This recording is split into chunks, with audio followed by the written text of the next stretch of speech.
Hello, my name is Joseph Carmona, and I will be reading for you a paper that I prepared in my English 102 class about Robert Frost's most famous work, The Road Not Taken.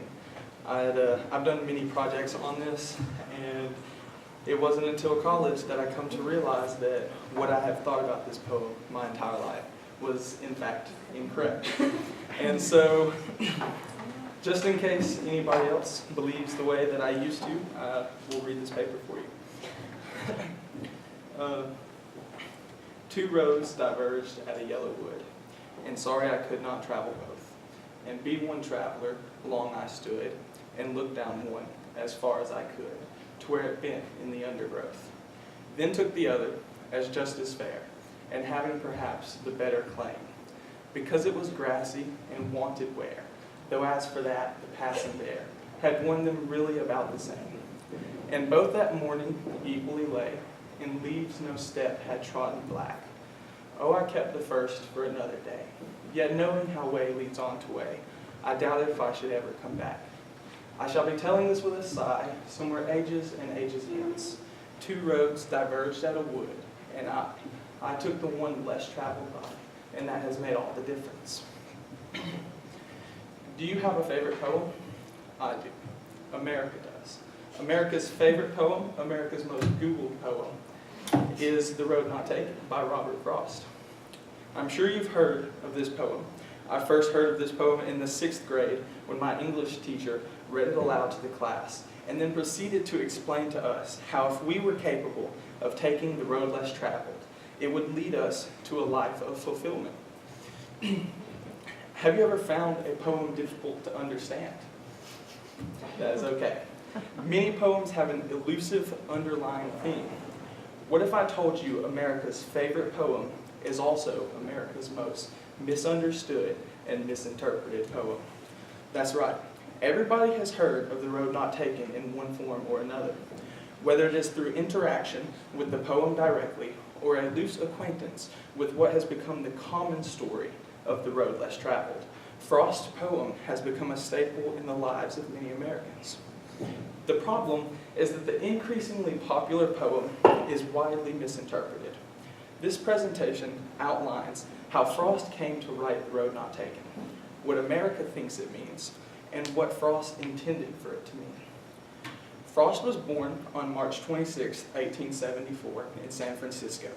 He spent the first decade of his life there until his journalist father died of tuberculosis. After high school, Frost continued his education at Dartmouth College and eventually went on to attend Harvard University. 2 years later, he dropped out due to health concerns of his own. Frost then traveled to England, where he would begin writing his poetry. Frost attempted to publish various works, but did not have much luck. His difficulties led him to a man named Edward Thomas, who was one of the first to encourage his writing efforts.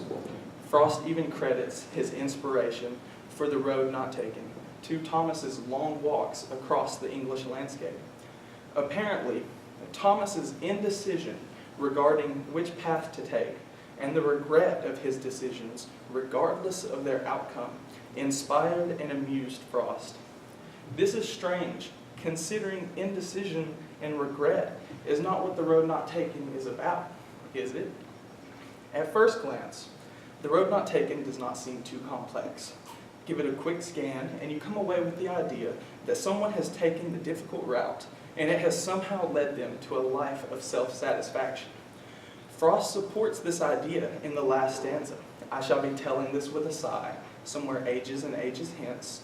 Two roads diverged at a wood, and I took the one less traveled by, and that has made all the difference. After reading this, one could take the last stanza as a summary of the work.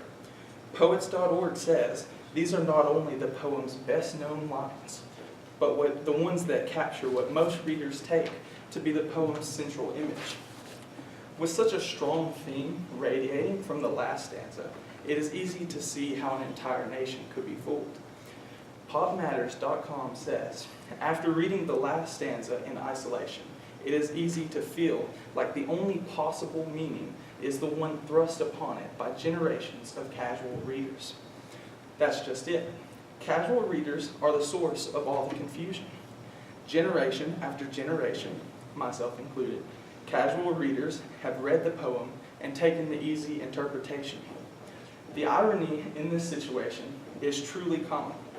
If readers had simply taken the advice they thought the poem was giving, to take the difficult path and research more into the meaning of the poem, they would have realized it does not mean that at all, and the confusion would not be so widely spread. Did Frost have you fooled? If so, do not worry, for I am no better than you. Prior to this paper, I had done a project. Yes. Prior to this paper specifically, I had done a project with the alternate erroneous meaning. It wasn't until I was working on this paper that I truly grasped the progression behind his words. So what does the poem actually mean? The idea of torment leading to gratification works for the last stanza. But if you apply that to the first, second, or third, it makes no sense. The road not taken is about our tendency to regret past decisions and exaggerate our feats. The Paris Review calls it a commentary on the self-deception we practice when constructing the story of our lives. Frost opens up with the image of two roads. These roads represent two different paths the narrator can take. Frost describes looking down one to where it is grown in the woods. He then chooses the other path because it seems easier and has perhaps the better claim. By the end of the second stanza and the beginning of the third, Frost is saying that both paths are equal, though as for that, the passing there had warned them really about the same, and both that morning equally lay. This progression from the first stanza, where the narrator chose his path because it appeared less difficult, to here, where both paths are equal, can be attributed to how, as our lives become more difficult, we begin to think if we had chosen a different path, our lives would be easier. By the last stanza, the narrator is in the most difficult part of his journey and is beginning to dream of the future where he has accomplished his feat and can tell his story. I shall be telling this with a sigh, somewhere ages and ages hence. Two roads diverged at a wood, and I took the one less traveled by, and that has made all the difference. Here, the path's difficulty has changed again. Originally, he chose the path because it was the easier one, but after running into issues and obstacles, he realizes his path is not easy at all. He now refers to his path as the less traveled, or the more difficult one. Frost repeats two roads diverged at a wood to take us back to the moment we made the original decision, to show us that the story we're telling in the future might not be exactly how it was, but how we perceived it. This progression is how Frost conveys how we exaggerate our difficulties and tend to believe we have overcome more than others. It is important to understand the meaning of this work because it shows us that no matter which path we take, there will always be obstacles, and we all have our own battles. And just because one person's life appears easier does not mean that's the case. We are limited to our own perception. But through objective observation, we can expand our comprehension to be more understanding of others and ourselves. The power to understand people is one of the keys to happiness and success because we are all social creatures. It may not be what you thought, but the road not taken still sends a powerful message. Two roads diverged at a yellow wood, and sorry I could not travel both. And be one traveler long I stood, and looked down one as far as I could, to where it bent in the undergrowth. Then took the other as just as fair, and having perhaps the better claim, because it was grassy and wanted wear. Though as for that, the passing there had warned them really about the same, and both that morning equally lay, in leaves no step had trodden black.